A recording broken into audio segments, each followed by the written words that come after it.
Good morning and welcome to the Core Connection. I'm Mira Rubin here with you on Enlightened World Network. And today's topic is conflict and how we can use conflict as an opportunity to expand our perception, to deepen our awareness, and perhaps open new areas of conceptualization. So welcome, Rosalind. Good morning. It's great to have you here with us this morning. Welcome to everybody else who's joining us. Before we get started talking about conflict, inner and outer, let's take a couple minutes to get present. So let's take a deep breath in through your nose and hold it. And imagine clean, crisp oxygen flooding your lungs, flowing into your bloodstream, nourishing all your cells, all your organs, bringing vital life energy to your body and being. And as you exhale, exhale any tension, stress, negativity, fatigue. And now let's take another deep breath in through your nose and hold it. This time, imagine brilliant, bright light, lighting you up from the inside out, illuminating, electrifying, and energizing all your cells, your molecules, your electrons, creating a brilliant beam of light and energy from your heart out into the world. And as you exhale, exhale any remaining tension, stress, negativity, fatigue. And now let's press our palms together. Vigorously rub your hands together to feel the friction, the temperature, the pressure, the motion, and the tickling and tingling when you stop. And allow all those sensations to bring you present right here, right now, into this remarkable physical form that enables us to experience life. Welcome. Good morning. So conflict. Touchy topic. Maybe not, but we all experience conflict at one time or another, and maybe multiple times. So conflict, we often feel conflicted about choices we may be facing. That's internal conflict that we're talking about, where I want this, but I want that, or I think, when you're trying to weigh a choice, you're faced with the two sides. I think it's the Benjamin Franklin.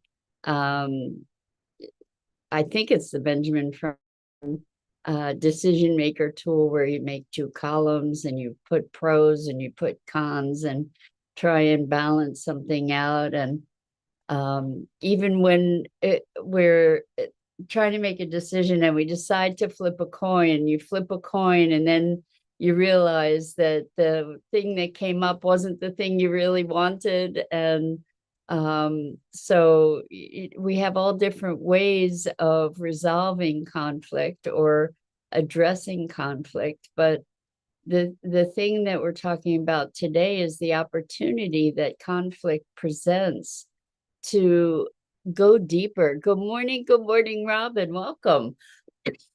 Excuse me. Great to have you here with us this morning. So we're talking about conflict and how we can contend with conflict or address conflict as an opportunity rather than as a problem, or rather than as a problem. So I believe it was Einstein who said a problem can't be solved on the level at which it was created. And that's probably a bad rendition, but it gets to the notion of when there's a conflict, what we need to do is to rise to another plane. So in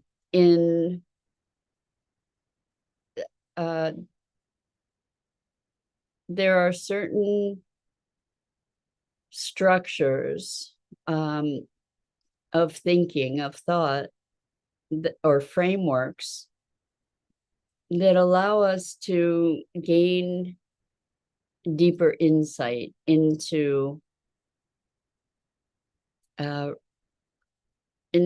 creative thought, into generative thought, where we're looking at how do we resolve conflict, or how do we this one particular framework is one that I actually resonate with pretty deeply, and it's got three points. It's of a triangle, sort of. So there's the activating force, and there is the restraining force. So this is what we're looking at when we have conflict, right? Essentially, we have two different points of view that appear to be irreconcilable. And then the next level is the reconciling force, right? So activating, resistant, or oh my gosh, I just forgot. But and then the reconciling force. So what happens is that these forces that are in opposition, restraining force, that's what it was, activating, restraining. So activating is, I have this idea. Restraining is the yeah, but part that shows up, the objections or the things that are restraining that idea from coming into fruition. When you can find a way to hold this contradiction, when you can find a way to allow the validity of both sides without needing to invalidate either one, what happens is, if you let that conflict be there long enough, it's kind of like koans, what's the sound of one hand clapping? What it requires is for you to go beyond logic, to go beyond a binary right and wrong, black and white. Funny that I'm wearing black and white today. Yes and no kind of view of the world. It requires that you move into another dimension. And what reveals itself as you allow that activating and restraining energy to be working together, holding both of them, what happens is that it's almost like a quantum shift, where there's a new level of perception. It's kind of like in the binary, when we have the polarities, all we see is the polarity. But if we can jump up to a higher level, then we can see that the polarities are part of the same thing. It's kind of like yin and yang. If you look at yin and yang and their opposition, all we see is that conflict and the inability to find any kind of reconciliation. But then if we stand back, we can see that the yin and the yang are actually creating each other. It's a generative movement. It's actually a three-dimensional generative movement where one folds into the other and creates the other. And we can see that whole as greater than the sum of the parts. And that's what we're talking about when we're talking about this reconciling force, like moving to another level of understanding that isn't the obvious choice given a binary situation. And so this way of thinking, this way of holding a situation until it becomes a whole where we can see a greater dynamic is very different from our approach, for instance, to problem solving. We can kind of think of problems as conflicts, right? If I'm thinking I have a problem, there's a conflict between the way I think things should be and the way they are, right? So the problem is a divergence from the way we think things should be. And if we run around attacking problems, what happens is it becomes a game of whack-a-mole, where we resolve one problem and another problem shows up, and we just continue in this endless loop of whack-a-mole. So if we were to be looking at the elements of the problem as a dynamic of that exists within a greater whole, then we can start looking for, well, what is the greater whole? So instead of trying to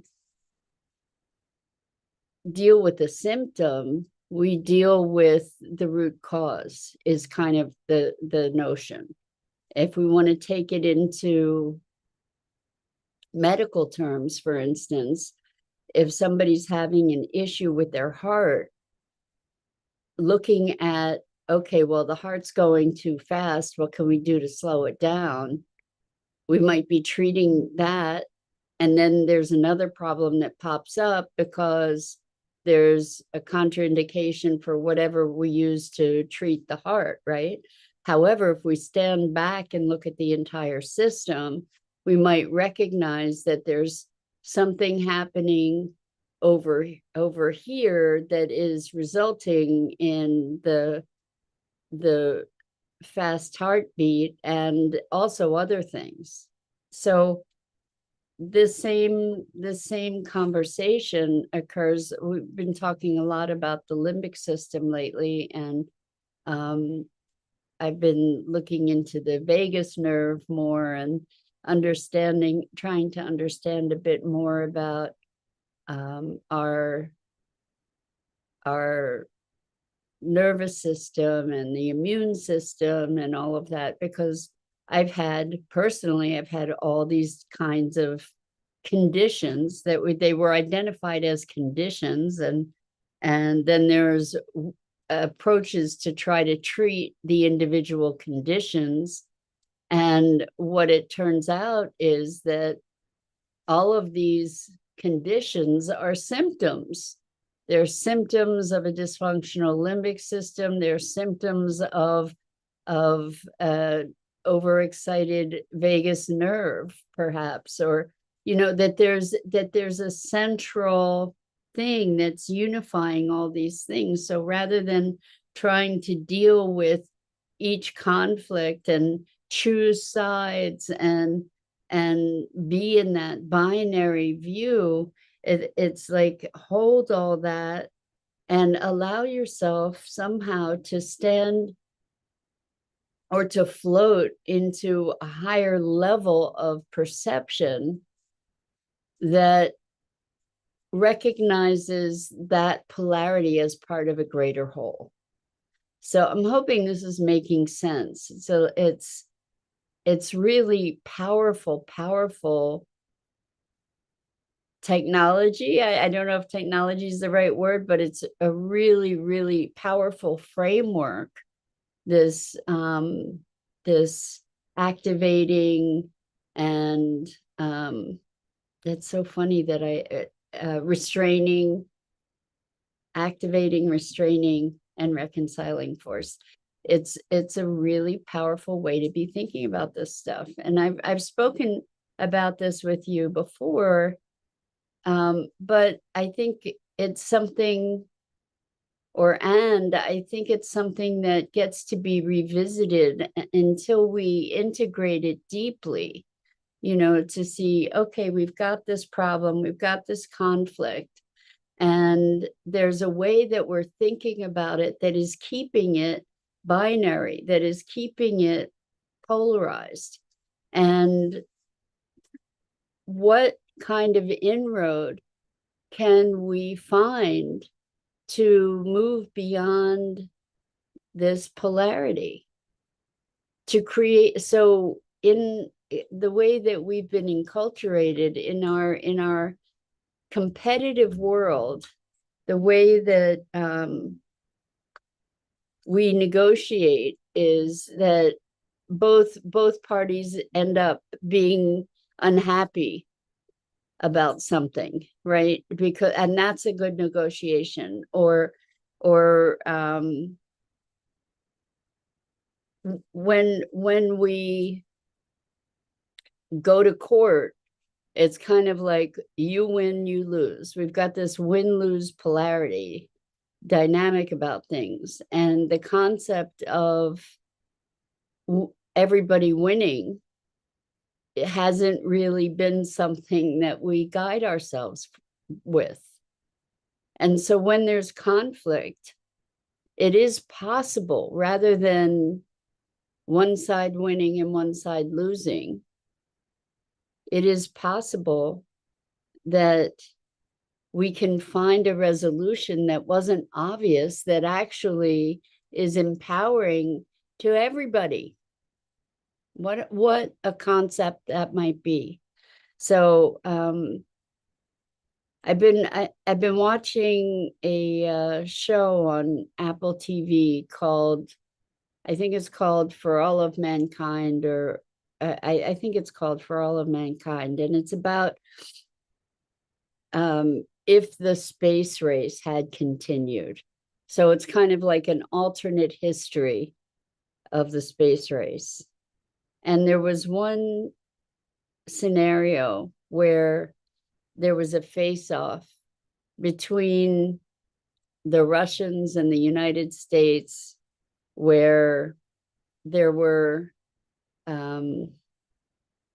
it's hard to describe, but there was a vessel that was going to the moon. The Russians didn't want it to go. The Americans were there to protect it. The Russians said, if you continue, we're going to blow up this thing going to the moon. And the Americans were charged with protecting this thing. So here we are at a standoff where if the Americans shot down the Russian vessel, it would be World War III. If the Russians shot down the American vessel, it would be World War III. And so what happened was, and this is a spoiler alert, so what happened was the American shot down the American vessel. And that was an out-of-the-box decision. Here was this massive conflict that was irreconcilable, really, right? It was a lose-lose. Nobody was going to win if the obvious solution, the combative solution, the polarized polarity kind of solution of I'm gonna, either you kill me or I kill you, essentially, and then everybody gets destroyed. And the solution that worked, that was out of the box, was that the Americans destroyed the American vessel, and it was chalked up to some kind of dysfunction in the vehicle. But I think that's kind of a wonderful example, because that scenario was threatening to everyone. There was no winning. with the conventional response. It was going down a deep, dark hole that was the path to ultimate destruction. And so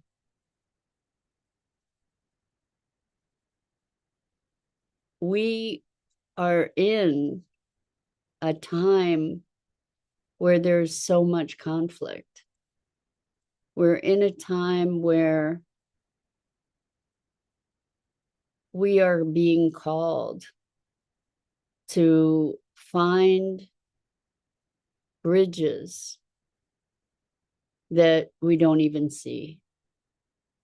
Kind of like in Raiders of the Lost Ark, you know, where there's this big chasm and you can't get from here to there and life is at stake, and somebody steps out into the nothingness and this bridge appears. It's kind of like that.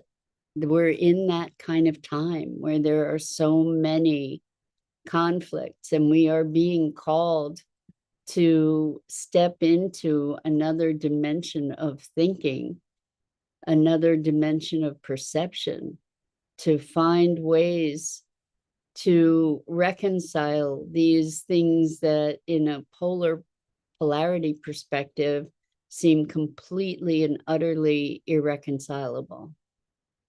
And so when we have such polarized political opinions, when we have such polarized interests of corporate culture and grassroots kinds of organizations, and you know, there's so much conflict. There is within that conflict an opportunity, a calling that is calling us to raise our awareness, to raise our thinking, our perception, our conceptualization to another level, that can, to a generative level, rather than living defined by the problem, which is a result of the past. A problem is a symptom of the past. And rather than being bound to the past in the resolution of this artifact, we have the opportunity to expand our capacity and our capabilities. We have the opportunity to